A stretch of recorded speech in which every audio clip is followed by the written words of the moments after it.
Nous allons maintenant poursuivre la biographie abrégée de Guru Padmasambhava. Dans cette biographie abrégée de Guru Rinpoché, nous avons abordé hier comment, dans 3 lieux différents, les hérétiques se livraient à toutes sortes de comportements effrénés. Que ce soit le monastère Odantapuri, le monastère de Nalanda ou le monastère Vikramashila, ces 3 grands monastères de l'Inde, principalement, ont subi toute une série d'influences. À cette époque, Guru Padmasambhava pratiqua la sadhana de Heruka. Nous pratiquons les yidam courroucés, car nous pratiquons souvent de nombreux yidam courroucés. Mais le plus important parmi les yidam courroucés, y compris lorsque nous pratiquons les 100 déités paisibles et courroucées, c'est Heruka qui est au centre. C'est très important. Donc, si nous accomplissons sa pratique, tous les autres yidam paisibles et courroucés seront naturellement accomplis. C'est extrêmement important. Ensuite, il est dit que Guru Rinpoché en tira le kila courroucé victorieux sur les 3 domaines. N'y avait-il pas 3 kilas qui sont apparus tout à l'heure? Avec l'apparition de ces 3 kilas, en fait, ces 3 kilas Vajra furent utilisés par 3 personnes pour soumettre ces hérétiques. Parmi eux, Guru Padmasambhava, grâce à ses pouvoirs surnaturels, arriva instantanément au sud, en un lieu appelé Trimala, dont nous avons parlé hier. Il planta alors ce Kila Vajra dans un tronc d'arbre près du lingam. En conséquence, toute la forêt environnante fut consumée par le feu. De plus, le lingam de Maheshvara fut en grande partie détruit et réduit en cendres. Depuis lors, le bouddhisme ne fut plus jamais menacé par eux. Parmi les traditions non bouddhistes, ce symbole phallique est assez répandu. Au Bhoutan, par exemple, ce symbole est très présent. Autrefois, dans leur histoire, il y eut un grand Mahasiddha qui, par ses comportements particuliers, libéra 5000 femmes. C'est pour commémorer ce maître que ces symboles apparurent. Pour les habitants locaux, cela n'est pas considéré comme quelque chose d'étrange ou de rare. Y compris dans la région de Bumtang, on trouve également divers symboles de ce type. Y compris dans les boutiques, on en trouve partout. Tout le monde y est habitué. Quand j'écrivais « Souvenirs du temps passé », j'avais voulu en parler, mais je n'en ai finalement pas eu le courage. Beaucoup de ces choses, y compris les touristes d'aujourd'hui, en parlent de diverses façons. Mais pour les locaux, cela ne pose aucun problème. En effet, pour eux, c'est comme au Tibet, où les représentations en yabyom ne sont pas considérées comme quelque chose d'inapproprié. Une fois que l'on s'y est habitué, de nombreuses coutumes deviennent naturelles. Ils appellent cela « phallus » et on les trouve partout, dans leurs produits et objets divers. En réalité, le Bhoutan est un véritable pays bouddhiste. Parmi tous les endroits que j'ai visités auparavant, le Bhoutan est celui que je souhaite le plus revoir. C'est notamment un pays du bouddhisme Mahayana. En particulier, si vous souhaitez développer la foi en Guru Rinpoché, si vous allez vraiment au Bhoutan, vous comprendrez essentiellement qui est véritablement Guru Padmasambhava. C'est encore mieux que le Tibet ou le Népal, car partout au Bhoutan, on trouve essentiellement les traces de Guru Padmasambhava, y compris les nombreux miracles qu'il a manifestés en personne et les nombreux monastères qu'il a fondés. Donc, si vous voulez vraiment développer la foi en Guru Rinpoché, bien que le voyage au Bhoutan soit un peu coûteux, en plus de vos propres frais, vous devez payer $100 par jour.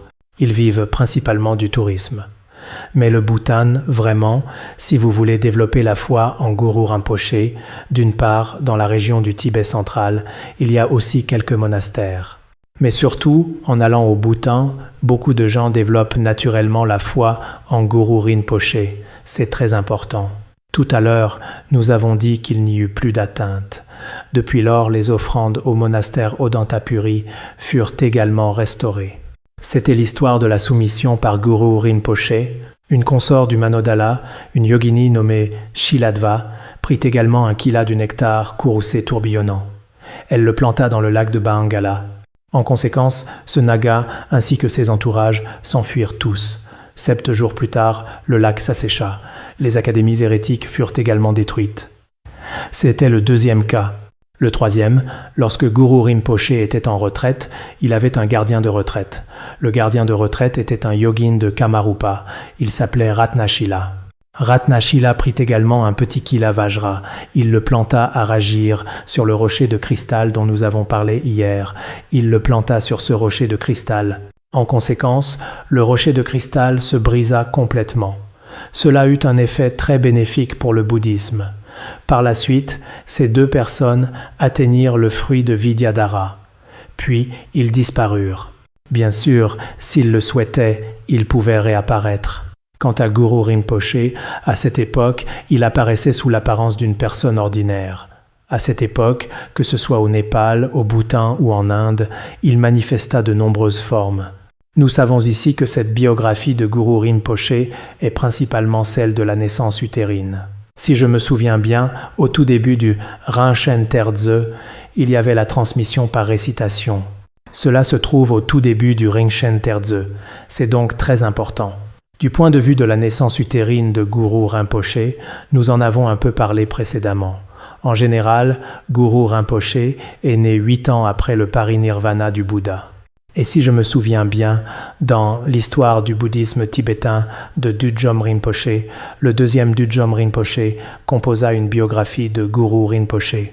Dans ce texte, je me souviens que lorsqu'il écrivit sur Guru Rinpoché, l'année où il écrivit cette histoire du bouddhisme, il dit que depuis que Guru Rinpoché naquit dans le lac d'Anakosha, 2838 ans s'étaient écoulés depuis sa naissance jusqu'à cette date.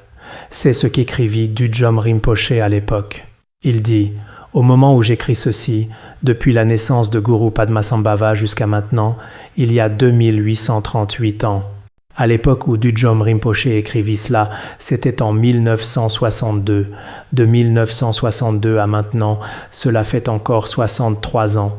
Si l'on ajoute 63 ans à 2838 ans, cela fait en réalité 2901 ans. C'est à peu près cela. J'ai vérifié dans le calendrier de l'Arung de cette année, où l'on indique l'âge de la naissance de Guru Rinpoché, et je me souviens que c'était également ainsi. Si c'est le cas, alors la date donnée par Düdjom Rinpoché devrait correspondre à celle de l'école Phukpa, car notre calendrier ici est essentiellement calculé selon le calendrier de l'école Phukpa. Dans ce cas, cette année, depuis la naissance jusqu'à maintenant, si l'on calcule ce temps, 2901 ans depuis la naissance de Guru Rinpoché. Et depuis la naissance du Bouddha jusqu'à cette année, il semble que cela donne également 2986 ans. J'ai vu 2986 ans depuis la naissance du Bouddha. Dans ce cas, n'est-ce pas généralement admis que c'est un peu plus de 2500 ans, environ 2567 ou 2570 ans? Cela ne serait-il pas contradictoire? En réalité, il n'y a pas de contradiction. Je devrais peut-être vous expliquer ce raisonnement. C'est assez important. Je pense que le calendrier bouddhiste de l'école Phukpa et celui de la Chine devraient être assez similaires. Le calendrier bouddhiste chinois et celui de l'école Phukpa sont identiques. Si l'on compare avec le calendrier bouddhiste actuel du Theravada, en comparaison, il y a environ 400 ans de différence entre les deux, environ 450 ans de différence. Alors pourquoi cela est-il raisonnable ? En réalité, à l'avenir, quand les bouddhistes en parlent, selon le point de vue du bouddhisme Mahayana, depuis le Bouddha jusqu'à aujourd'hui, on ne devrait pas dire un peu plus de 2500 ans, mais 3000 ans. C'est plus raisonnable. 3000 ans est plus raisonnable, car l'école Phukpa dit également près de 3000 ans. Il ne reste que quelques décennies avant d'atteindre 3000 ans. Dans le calcul calendaire chinois, c'est également 3000 ans. Quelle en est la raison ? Auparavant, en 1950, dans la capitale du Sri Lanka, 29 pays se réunirent pour une conférence appelée « La Fraternité mondiale des bouddhistes ». À l'époque, plus d'une centaine de personnes y participèrent. Ils établirent eux-mêmes, selon ce qui était l'opinion la plus répandue à l'époque, que le Bouddha était venu il y a un peu plus de 2500 ans. C'est ce qui est généralement admis maintenant. C'est ainsi que le calendrier bouddhiste mondial est calculé. Mais par la suite, le vénérable Xu-Yun de la tradition chinoise s'y opposa assez fortement. Pourquoi ? Il dit « Le calendrier bouddhiste transmis à travers les générations en Chine indique plus de 3000 ans. » Cette fois-ci, ils ont commencé à reconnaître ce calendrier bouddhiste par eux-mêmes. Cela signifie qu'ils ne sont pas responsables envers l'histoire. En réalité, concernant son point de vue, j'ai récemment consulté quelques documents. Finalement, il y a des sources assez fiables. Il existe un texte appelé « Récit extraordinaire de la dynastie Zhou ». Cette citation, vous pouvez l'utiliser ou non, mais vous devriez quand même la noter. Il y a les récits extraordinaires de la dynastie Zhou. Dans ces récits extraordinaires de la dynastie Zhou, en réalité, c'était la 24e année du règne du roi Zhao des Zhou. À cette époque, c'était l'année Jiayan. L'année Jiayan correspond maintenant à notre année du tigre. Le 8e jour du 4e mois, les rivières débordèrent et l'eau des puits commença à déborder, y compris les palais, les maisons, les montagnes et les terres, tout trembla. À ce moment-là, une lumière aux 5 couleurs pénétra dans le palais impérial de Taiwei, et à ce moment-là, des rayons rouges apparurent également à l'ouest. À ce moment-là, il posa la question. Il avait un ministre en dessous de lui. Il lui posa la question. À ce moment, le roi Zhao des Zhou demanda à un homme nommé Su Yu, « Quel est ce présage ?» À ce moment, Su Yu lui répondit, « Un grand saint est né en Occident, un tel être est né en Occident. C'est pourquoi ce présage auspicieux est apparu. » Le roi Zhao des Zhou demanda alors « Qu'est-ce que cela signifie pour notre royaume ?» Il répondit « Cela n'affecte pas notre royaume pour l'instant. Mais dans 1000 ans, sa voix et ses enseignements pourront parvenir jusqu'à notre terre. » Le roi Zhao des Zhou fit alors consigner cet événement. Il l'enterra dans la banlieue sud comme symbole. Cela est très clairement mentionné dans les récits extraordinaires de la dynastie Zhou actuelle. Alors, à quand correspond ce 8e jour du 4e mois? À quelle date cela correspond-il? C'était l'an 1027 avant notre ère. À l'époque du roi Zhao des Zhou, ce présage apparut. C'était l'an 1027 avant notre ère. Cette année devrait être celle de la naissance du Bouddha. Si l'on calcule ainsi, nous sommes maintenant en 2025, n'est-ce pas? Si l'on ajoute 2025 à 1027, cela fait en réalité 3052 ans. Avec 3052 ans, en réalité, comme je viens de le dire, entre le point de vue de l'école Fukpa, j'ai calculé, il y a 66 ans de différence. Par exemple, selon l'école Fukpa, c'est à peu près pas encore 3000 ans, mais plus de 2900 ans. L'autre estime que c'est 3050 ans. Ainsi, il y a à peu près cette différence entre nous. En fait, selon le point de vue chinois, pourquoi maintenant la date de naissance du Bouddha est-elle fixée au 8e jour du 4e mois? Dans le livre du roi Zhao des Zhou dont nous venons de parler, c'est clairement indiqué le 8e jour du 4e mois. Donc, selon le point de vue du bouddhisme chinois, depuis la venue du Bouddha en ce monde, il devrait y avoir 3000 ans. Au Tibet, selon le calendrier de l'école Fukpa, c'est un peu plus de 2900 ans. Donc ces deux calculs diffèrent de quelques décennies. Il y a un écart de 66 ans entre eux. Le Bouddha est ensuite entré dans le nirvana à l'époque du roi Mu des Zhou. Le roi Mu des Zhou correspond à l'an 949 avant notre ère. Donc j'espère que nous pourrons peut-être utiliser cela, peut-être pas. Mais au début, j'avais quelques doutes, car auparavant, il y avait un calcul calendaire de Tsetten Zabdrung. Il y cite de nombreuses références, y compris le calendrier de Kedrup, le calendrier de l'école Fukpa, ainsi que divers calendriers de l'école Sakya. C'est expliqué assez clairement.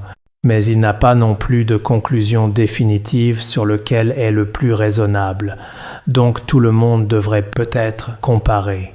Si nous savons que le Bouddha est venu en ce monde il y a plus de 3000 ans ou près de 3000 ans, alors Guru Padmasambhava vivant il y a 2901 ans est raisonnable. Ce raisonnement, que ce soit dans l'histoire du bouddhisme de Dudjom Rinpoche ou selon le point de vue général actuel de l'école Fukpa, ces deux-là devraient correspondre et peuvent être expliqués. Donc tout le monde peut peut-être y réfléchir. Concernant la transmission du bouddhisme, n'est-ce pas ce qui était dit tout à l'heure? Il dit que cela n'affecterait pas la Chine pour l'instant. Mais plus tard, après plus d'1 millier d'années, le bouddhisme serait transmis en Chine. C'est effectivement ce qui s'est passé. C'était à l'époque des Zhou occidentaux. Plus tard, le bouddhisme fut transmis en Chine à peu près avec l'histoire du temple du cheval blanc à Luoyang dont j'ai déjà parlé. Entre ces deux événements, il y a exactement 1091 ans. C'était à l'époque de l'empereur Ming des Han. Donc Su Yu, le ministre d'alors, était très perspicace. Ce ministre qui était sous ses ordres dit directement au roi Zhao des Zhou « Pour l'instant, cela ne nous concerne pas. Certes, un grand homme est né en Occident. mais dans 1000 ans, un tel grand homme viendra en ce monde. Dans ce cas, c'est effectivement 1091 ans plus tard que le bouddhisme fut transmis en Chine cette année-là. En ce qui concerne cette date par rapport au Tibet, de nombreux grands maîtres ont également dit que le Tibet l'a reçu un peu plus tard. Donc, à cet égard, si le calendrier bouddhiste correspond à celui de la Chine, car beaucoup de nos calculs calendaires sont en réalité étroitement liés au Yi Jing chinois et à ces textes, il y a beaucoup de similitudes dans les calculs calendaires. Si l'on combine tout cela, alors peut-être que maintenant au Sri Lanka, y compris en Thaïlande, en Birmanie et dans de nombreux endroits, en fait, ils ne sont pas non plus complètement unanimes. C'est simplement qu'à l'époque de cette réunion, ils ont établi le drapeau bouddhiste et fixé l'année de naissance du Bouddha de manière commune. Mais cela, il y a aussi beaucoup de points de vue communs et non communs. Y compris l'éveil du Bouddha, la manière dont il a atteint l'éveil, le Sutrayana, le Tantrayana, les véhicules communs et non communs, tous ont des points de vue différents. Donc une date très certaine ne peut pas nécessairement être établie définitivement. Ce n'est pas seulement pour le bouddhisme, même pour l'histoire de tous les grands personnages du monde, leur année de naissance. Pour certains, on connaît la date de naissance, mais pas celle du décès. Pour d'autres, on connaît la date du décès, mais pas celle de la naissance. Même dans beaucoup d'histoires actuelles, c'est le cas.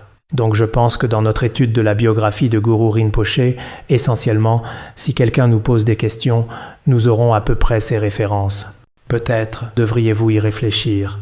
Et nous-mêmes pensons aussi que depuis la venue du Bouddha jusqu'à maintenant, et depuis la venue de Guru Rinpoche jusqu'à maintenant, à peu près combien, nous devrions dire à l'avenir que c'est 3000 ans d'histoire. C'est plus conforme à notre histoire. Arrêtons-nous ici pour aujourd'hui.